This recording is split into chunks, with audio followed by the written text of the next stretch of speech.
4월 14일 월요일입니다. 오늘은 출애굽기 33장 1절부터 마지막 23절입니다.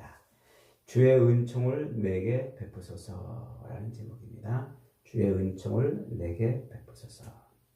오늘 우리가 읽은 이 33장은 지난 금요일날 묵상했던 32장에서 계속 이어지는 모세의 중보 기도입니다. 하나님께서 출애굽시킨 이스라엘 백성들을 시내산에 모아놨어요. 그리고 그들에게 십계명을 선포하시고 또 백성들 간에 율법을 선포하셨죠. 하나님이 그들 가운데 통치자이신 것을 알게 하시는 법입니다. 그러자 백성들이 그 법을 인해서 이제 하나님 앞에 엎드려서 우리가 다 그 법을 준행하겠습니다. 이렇게 두 번씩이나 그 고백을 했죠. 그러자 모세가 소 한 마리를 잡아가지고 제단을 쌓고 그 소를 번제로 드리고 그 피를 양푼에 받아서 절반은 제단에 절반은 백성들에게 뿌려서 그 법을 백성들이 지키겠다고 한 그것을 이제 언약으로 체결을 합니다. 그래서 이것을 시내산 언약이라 이렇게 불렀어요. 하나님께서 그렇게 시내산 언약을 체결하시고 모세를 시내산 꼭대기로 이제 부르셔서 그에게 이 땅에 하나님이 임재할 처소인 성막을 어떻게 지을 것인가를 성막의 설계도를 말씀하시는 장면이 나오죠. 그리고 그 성막에서 제사를 드릴 제사장이 입을 그 옷을 또 자세하게 또 설명을 해주시고 그 옷을 누가 입어야 된다고요? 아론과 그의 자식들. 그래서 아론과 그의 자식들을 제사장으로 세우는 위임식에 대한 규례를 설명하고, 그리고 그 성막 안에서 제사장이 매일 분향을 드려야 되고 또 불을 켜야 되고 또 향을 또 이렇게 그 분향을 드릴 때 그 향을 만드는 법에 대해서 또 기름으로 모든 성막의 기구들을 구별하고 거룩하게 할 것인데 그 기름은 어떻게 만들 것인지 이런 계시를 하나님이 쫙 시내산에서 이제 모세에게 가르쳐 주셔요. 근데 밑에 있던 백성들이 모세가 더디 내려오는 것을 보고서 걱정합니다. 염려하고 불안해해요. 그리고서는 결국 그 염려와 불안을 이기지 못하고서 어떻게 해요? 아론에게 찾아가서 모세가 죽었는지 살았는지 우리가 알지 못한다. 너는 우리를 위해서 신을 만들어서 우리를 인도하게 해라 요구하죠. 그러자 아론이 백성들에게서 장신구, 그 귀에 꽂혀있던 그 금 귀고리 같은 그런 장신구들을 다 모아가지고 그것으로 녹여가지고 금송아지 형상을 만들어냈어요. 모세가 내려와서 보니까 기가 막힌 거예요. 그 금송아지만 형상을 만들어 놓고 백성들이 먹고 마시고 여호와의 절일이다 이렇게 선포하고 그리고서 그들이 춤추며 놀고 있었던 거예요. 모세가 하나님께로부터 받았던 그 십계명 돌판을 패대기 쳐서 깨트리죠. 그리고서는 자기를 따르는 레위 지파 백성들에게 명령합니다. 저들을 다 죽이라. 그래서 그날에 3,000명이나 되는 사람들이 죽임을 당하죠. 모세는 거기서 그치지 않고 하나님 앞에 나와서 엎드려 기도해요. 하나님, 저 백성들의 죄를 용서해 주세요. 저 백성들의 죄를 용서하지 않으실 것 같으면 내 이름을 주의 생명책에서 지워주십시오. 이렇게 기도를 했어요. 이게 32장까지 내용이었어요. 이제 우리가 읽은 이 33장은 모세의 중보기도가 계속 이어지는 장면입니다. 아버지, 저 백성들의 죄를 용서하지 않을 것 같으면 내 이름을 생명책에서 제주십시오. 그렇게 기도하자 하나님이 이제 모세에게 응답을 하십니다. 그래서 네가 애굽에서 데리고 나온 네 백성들을 데리고 가나안 땅을 향해서 가거라. 그러나 나는 너희 중에 행하지 않을 것이다. 너희와 함께하지 않을 것이다. 이렇게 말씀하세요. 지금껏 하나님께서 말씀하신 게 뭐냐면 내가 너희 가운데 함께해서 너희를 가나안 땅으로 들어가게 하겠다. 이렇게 말씀하셨는데 이 백성들을 위해서 이제 뭐 하십니까?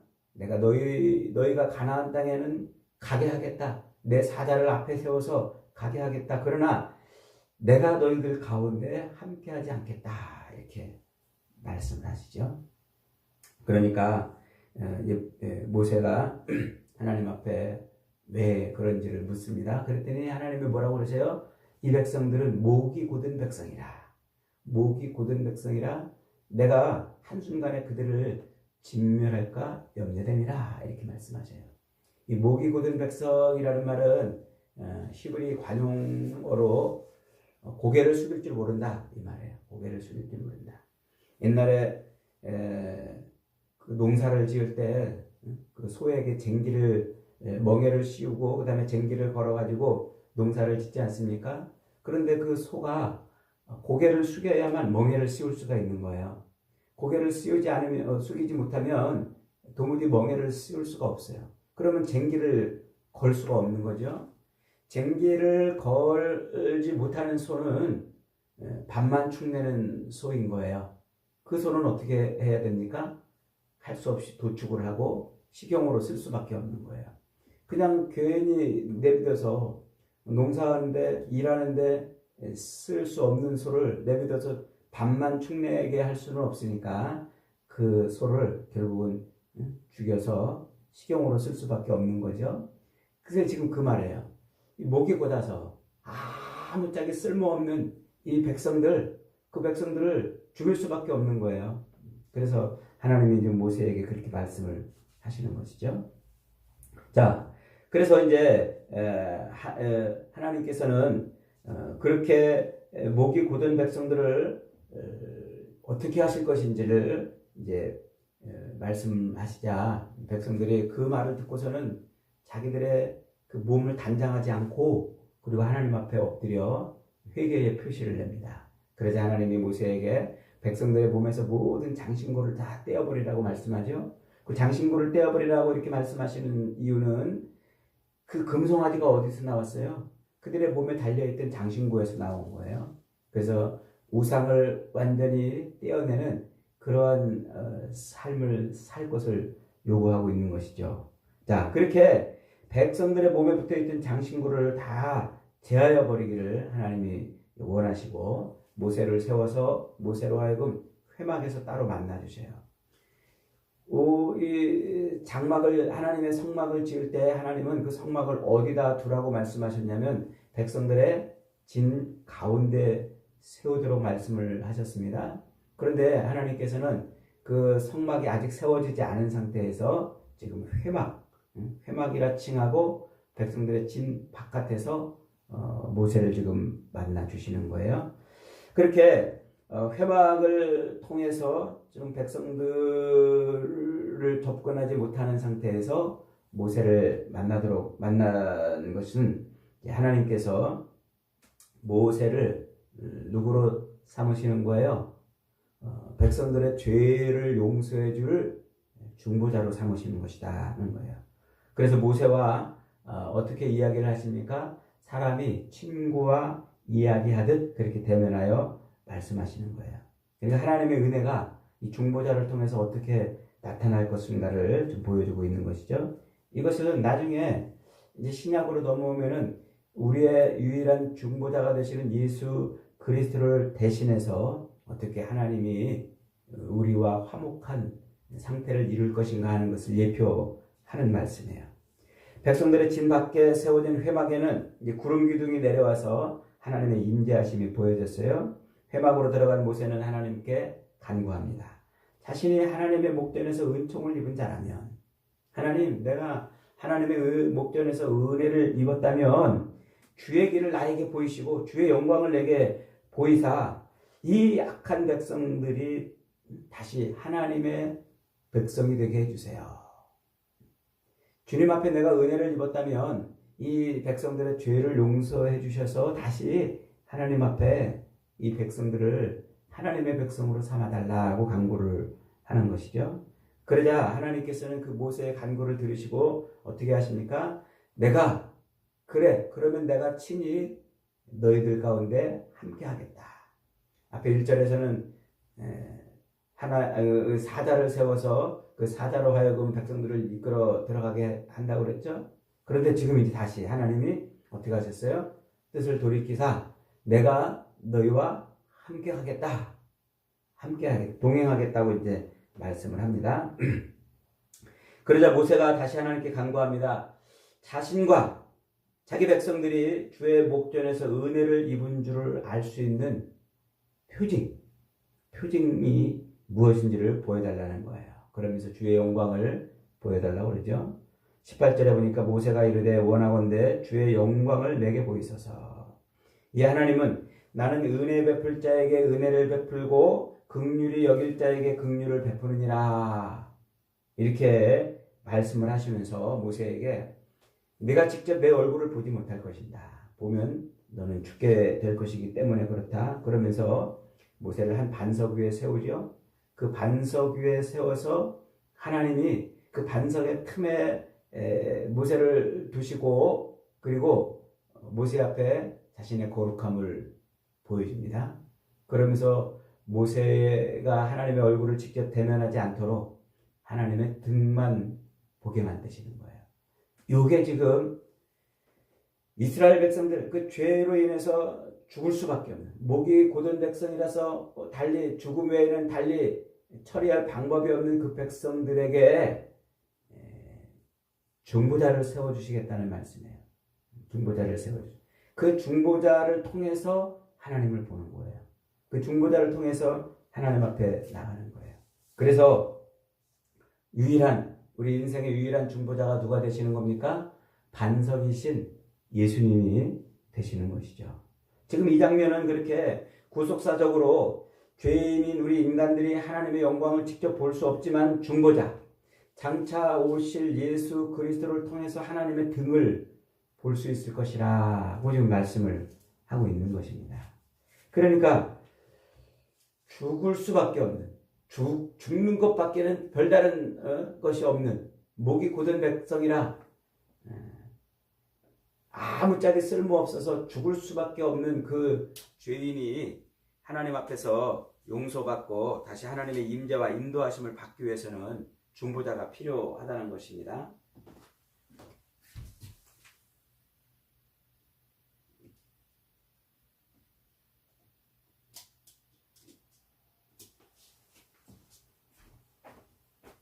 네. 앰프 전원이 자꾸 잠시만 꺼졌던 것 같습니다. 그래서 그 죄인이 하나님 앞에 용서를 받고 다시 하나님의 임재하신 가운데 들어갈 수 있는 유일한 길은 그 중보자를 통해서만 들어가는 거예요. 그래서 하나님의 영광을 보게 하는 중보자가 우리에게 필요하다는 것을 지금 가르쳐주고 있는 거죠. 그래서 이사야 53장에 보면 59장에 보면은 하나님과 우리 사이에 죄악의 강이 흐르기 때문에 아무도 그 강을 건널 수 없다 이렇게 말해요. 그 강은 사망의 강이라고 말하죠.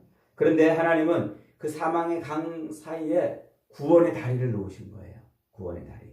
그분이 누구시라고요? 그분이 예수 그리스도시라는 겁니다. 하나님은 오직 예수 그리스도를 통해서만 긍휼을 베푸시고 하나님은 오직 예수 그리스도를 통해서만 우리를 하나님의 영광을 보게 하시는 거예요. 그래서 요한복음 1장 14절에서 그렇게 말씀하잖아요.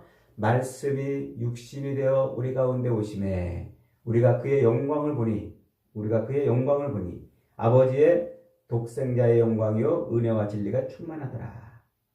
그리스도 예수 안에서만 우리는 하나님의 영광을 볼 수 있는 거예요.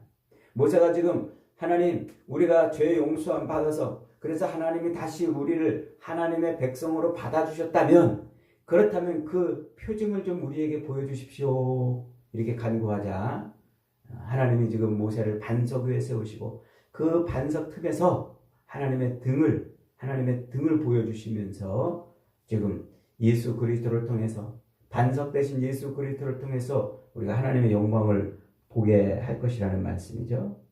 우리로 하나님의 영광을 보게 하는 중보자는 오직 예수 그리스도밖에 없는 거예요. 그래서 예수님은 이렇게 말씀하십니다.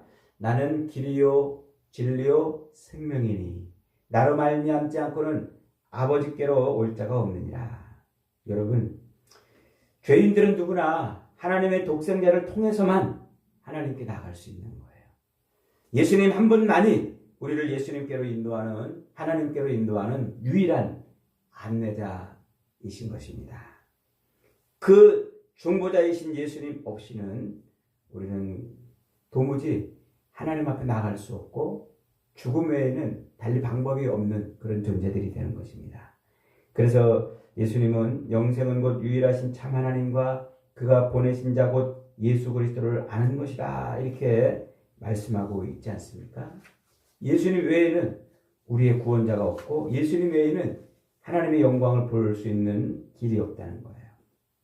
사랑하는 여러분, 이스라엘 백성들처럼 언약을 맺는 자리에서조차도 범죄하고 우상을 만들어내는 그렇게 타락한 존재가 저와 여러분이에요. 우리도 보세요. 우리도 예배를 드리면서도 죄를 짓지 않습니까? 예배를 드리고 이 예배당에 앉아서 찬송을 하는 가운데서도 우리는 죄를 짓지 않습니까?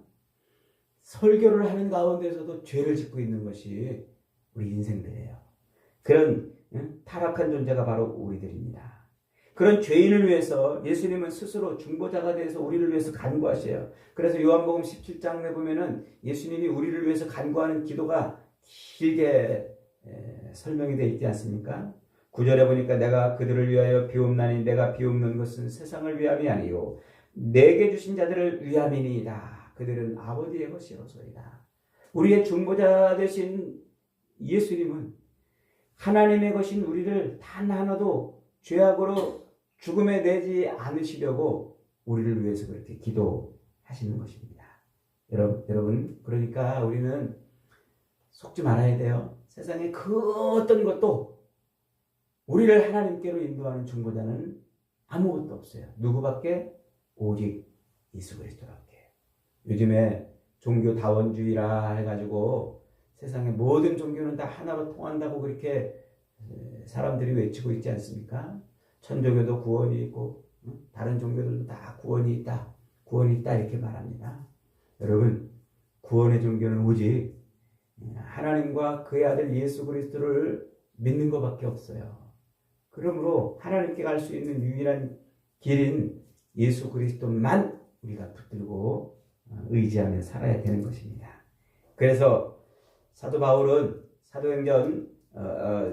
베드로는 사도행전 4장 12절에서 이렇게 말하지 않습니까? 다른 이로서는 구원을 받을 수가 없나니 천하 사람 중에 구원받을 만한 다른 이름을 우리에게 주신 일이 없다. 여러분, 우리를 위해서 십자가에 달려 피 흘려 죽으신 예수님은 우리를 하나님께로 인도하는 유일한 구원자인 줄 믿으시기 바랍니다. 지금 당장 죽을 수밖에 없는, 죽을 것 외에는 그 어떤 것도 할 수 없는 그런 우리를 위해서 그렇게 주님은 중보자가 되셔서 십자가에 달려 죽으신 것입니다. 한 주간 동안 이 주님의 십자가 고난을 묵상하시면서 유일한 중보자 되시는 예수 그리스도의 그 은혜가 우리의 삶에 임하게 해달라고 간구하며 한 주간을 보내시는 저와 여러분이 되시기를 주님의 이름으로 축복합니다. 아멘. 말씀 붙들고 한번 기도합니다.